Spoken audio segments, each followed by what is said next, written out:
Hello Internet, Rob from A Minor Error with yet another Strandberg guitar review. This is review number 6. I can't believe that I've done this many guitars. How many Strandberg review videos are too many? This is probably too many. A lot of you have asked about the Strandberg Standard line, and until now I hadn't been able to get my hands on one. So I'm very excited to finally be able to bring to you guys a thorough and in-depth review of all my thoughts on this Strandberg guitar.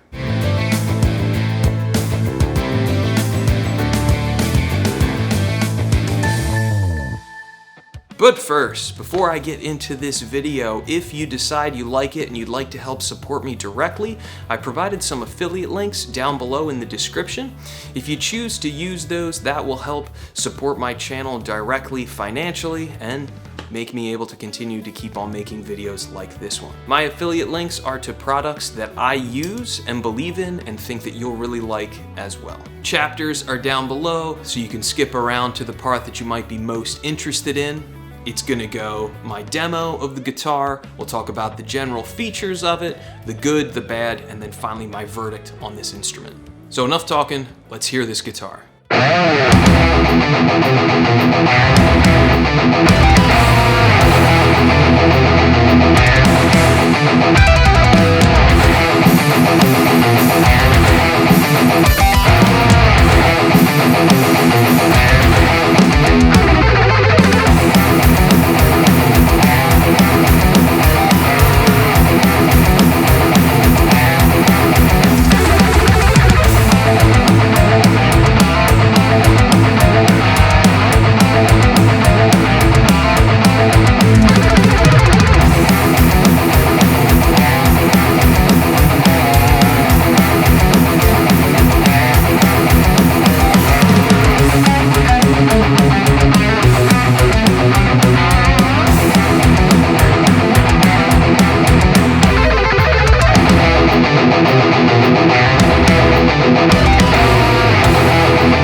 So the track you might have recognized is At Doom's Gate off of the classic original Doom video game.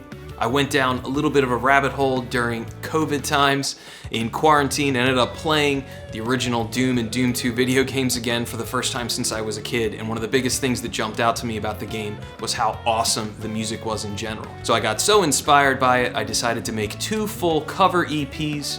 This is the very first track off of Doom Volume 1, which is currently streaming on all streaming platforms, Spotify, iTunes, all that kind of good stuff. I also have full tabs available to purchase off my Bandcamp if you're interested. For all the guitars in the next 2 rounds of review videos that I'll be releasing, I was very thorough about trying to get the best possible tone out of all the instruments. So each guitar, I took the time to remove the original strings, use Ergonomic to thoroughly clean the fingerboards and polish the frets, and then put my favorite pack of String Joy strings on each guitar. For my signal chain, I used a string source cable directly into a Motu M2 interface, and then used, as always, Neural DSP plugins for my amp sounds. On to the features of this guitar. This guitar costs $1,595 brand new, and if you hunt around on the used market, you might be able to find one in decent shape for around $1,300 to $1,400, help you save a couple $100. This guitar features a bolt-on design with a basswood body and a figured maple top. It also has the typical Strandberg Endure neck, which if you don't know anything about that, I'll put the little link to check out one of my other review videos really discussing the neck in more detail. This roasted maple neck is obviously a headless design, is carbon fiber reinforced, and features a multi-scale design. So what multi-scale means is that the length of the neck on the bass or lower strings is longer than the higher strings. The advantage of this is you can get more tension on those low strings, helps them keep in tune and sound better. Also, if you do some sort of a drop tuning, it'll really help with that. But it doesn't add more pressure or too much pressure on the high strings. That's like a problem with like a baritone guitar.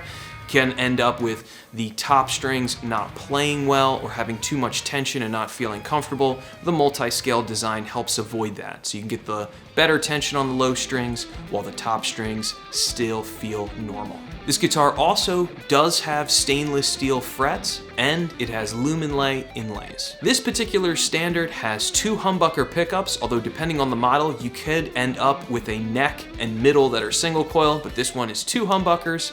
They're all Strandberg's own branded pickups. They come wired up with a 5-way switch, a master volume, and a master tone knob, and no push-pull. All of your tonal options come from that 5-way blade. This particular guitar has a fixed bridge, which is Strandberg's own hardware, with the tuners located down at the knobs, kind of past where the saddles are. It also comes with a Strandberg gig bag. On to the good. The overall build quality of this instrument is very good and kind of what you should expect for a guitar that after tax kind of pushes closer to $2,000, so it's not a cheap instrument. I found the tone of the instrument to be pretty versatile, was able to get good results on rhythm, clean, and lead passages. It's probably the very first basswood-bodied guitar I've ever played that I actually didn't mind. Basswood is one of those woods that I just personally don't like. I think most instruments that I've ever played with basswood bodies have sounded very thin or lacking some sort of complexity, and this guitar I actually did like. I found the pickups to be pretty solid, again, connected to the tone aspect of the instrument. I'd probably say they're about 7 out of 10. There's nothing to get crazy excited about, but for being the stock pickups that come on the instrument, they definitely delivered. I don't think you'd be desperately wanting to pull them out and upgrade them. I think compared to the stock pickups that came on the Strandberg Classic that I reviewed, I prefer these over the Classics. The pickups aren't quite as perfect as the Sir pickups that come in the higher end models like Prague, although they have been starting to change out some of the Sir ones for their own branded ones. I unfortunately haven't had a chance to check those out. The Sirs were possibly some of the best sounding pickups I've ever heard, so if I was keeping the guitar, I probably would replace them personally, but I don't think you're going to be dying to get them out of the instrument. Another thing that I really liked is the simplicity of the 5-way switch. I'm not a big fan of 3-way switches with like the push-pull and everything. I understand it gives you more tonal options technically, but there's just more fuddling around with the controls, and for me, I'm a little more old school. I just want to be able to whack the pickup selector and put it exactly where I want in one motion and not have to make this a 2-step process. So I love it came with a 5-way switch. That is awesome. I think another good thing to point out here is that the standard line is a solid bodied guitar. All the other ones, or most of all the other guitars on Strandberg's line, are chambered. And I've seen a few people leave comments, that they're just not into the chambered thing, that it kind of makes the attack a little bit spongier maybe than what they want, and they would prefer a solid bodied guitar. So if you fall into that camp, it's definitely worthwhile to check out one of the standards. Another positive is the quality of the hardware just in general. So despite this being the entry-level Strandberg and basically the second cheapest model, there is no penalty in the quality of the hardware. So it's not like maybe an Ibanez guitar where if you're buying a lower end instrument, you're probably getting lower end hardware. That's not the case with Strandbergs right now, which is pretty exciting and definitely worthwhile pointing out. The hardware is extremely well built. It's machined from very high grade aluminum, and all of the components are just really nice. It's well made. So now that I'm about halfway through this video, it's a good time for me to plug what I do. So first, I'm an original progressive metal guitar player. I write and release my own music here on my channel. I also do thorough guitar reviews like this one, other product reviews, and some music theory and guitar lessons on my channel.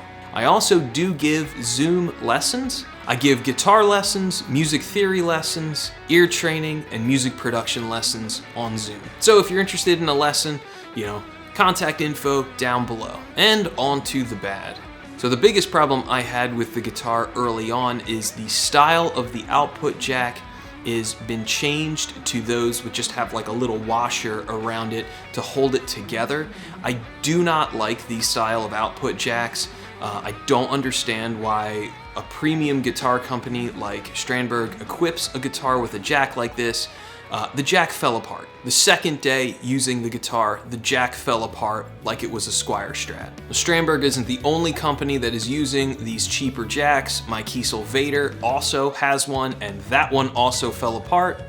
My Strandberg Bowden Metal 8 also has one, and that one fell apart. And with my Metal 8, it fell apart when I was at a gig, and I had to stop playing during a set and fix it. So I just do not understand why they're equipping these jacks.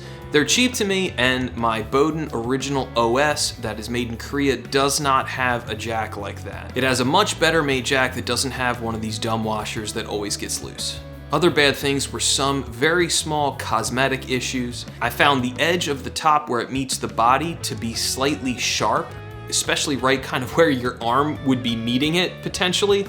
It either hadn't been really sanded or rounded off correctly, or maybe routed correctly, I'm not exactly sure, but it did have a little bit of a sharper lip and was kind of surprised by that. The finish was also kind of gritty in certain places and maybe hadn't been polished totally correctly. The masking job on the sort of natural looking binding around the edge of the instrument also wasn't quite perfect. There was a couple spots where the paint sort of had a little bit of a jaggedness where it ended. The holes drilled into the body where the neck bolted on as well were slightly jagged around the edges and not smooth. It's not a huge problem and not a deal breaker, but it was something I definitely did want to point out. Cosmetically, the guitar wasn't quite perfect. The other big thing, as everyone who watches my videos knows, is that I've had problems with Strandbergs and pretty extreme fret sprout. Had very many thorough conversations with people discussing why this might be.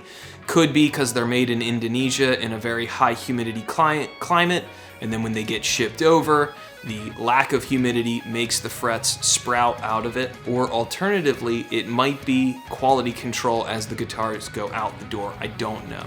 Some people have commented you could just take it to a luthier and they could definitely fix it, and I get that. But my point is more, it should be Strandberg, especially Strandberg America, making sure when these guitars come in that they are ready to go out. If you're paying almost $2,000 for a guitar, it needs to be basically perfect in my opinion. It's a substantial amount of money, it's a large investment, and other brands that do have their guitars made in other countries do not have this issue. It's something that I really think should be addressed. This guitar's fretwork wasn't as bad as some of the other ones, like the guitar behind me, which is really terrible. So it's been inconsistent. Sometimes the guitars have been perfect. Sometimes, like the one behind me, they've been pretty bad. I don't know what the deal is. Another negative to point out are the older style Strandberg knobs that have the asterisks printed on them. Not the new NX model, but the older one. The knobs have no knurling on them. They're perfectly smooth. And with a newer pot that has a little bit more resistance that hasn't broken in, I found trying to quickly turn the volume knob down or up was problematic. Now the new NX models, they've added the knurling to them to get rid of that problem. So if I was going to be keeping the guitar, I definitely would be changing out the knobs and going with something knurled to be able to turn the volume up and down quicker. And the last negative is just the Strandberg gig bag in general. It's made well enough. I mean, the general padding around the instrument is pretty good, and I like the sort of fit and finish of the case. Like, the case is well made. The problem is there's just nowhere nearly enough padding where the rear horn strap pin would be meeting the ground. This is definitely a case where something like what Kiesel has to offer for their standard soft shell gig bag is the clear winner. It's a far superior case. The Strandberg one to me would be a little touch and go gigging. You'd have to be careful when you're setting it down to not potentially damage it with the strap pin or maybe put more padding in the bottom of it. It's another thing that I just, think that they really should improve on. So what's the verdict on this guitar? I think definitely yes. I really like this instrument. I think overall, while there were some small cosmetic issues, they would not be a deal breaker for me personally. This is definitely a professional quality instrument. The stainless steel frets are gonna last forever. The hardware is really well made, and the stock pickups are totally usable right out of the box, and with an upgrade, it would sound even better. This guitar is perfect for a weekend warrior, kind of a gigging musician, where you want a nicer sounding instrument, but not something that's like too crazy expensive where you're gonna constantly be paranoid some idiot's gonna spill beer on it or knock it over. I also think it's gonna look great on stage, and I think it's got the tone and performance that's gonna last you for years. So thanks for checking out this video. I hope it really helped you. Definitely leave a comment down below if you have some thoughts. I always love to talk gear with everyone. If you'd like to see more of my thoughts on other Strandberg guitars or other guitars in general, stop by my channel and check out all of my different guitar reviews that are available.